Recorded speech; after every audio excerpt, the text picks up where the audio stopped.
അനുമോളെ കോർണർ ചെയ്തു എന്നും പറഞ്ഞ് ശാരികയും സരികയും തമ്മിൽ നല്ല വഴക്ക് നടക്കുന്നു.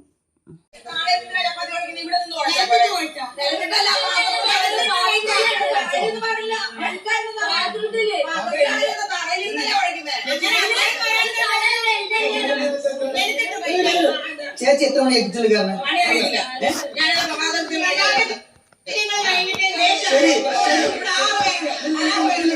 ചേച്ചി കേരളോ നമ്മളെല്ലാം ഒരു ടീമല്ലേ?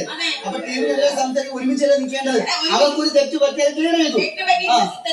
അപ്പൊ എല്ലാ തെറ്റുകളും ചൂണ്ടിക്കാണിക്കണം. എനിക്ക് പ്രശ്നമില്ല, പ്രശ്നം ഉണ്ടാക്കുന്ന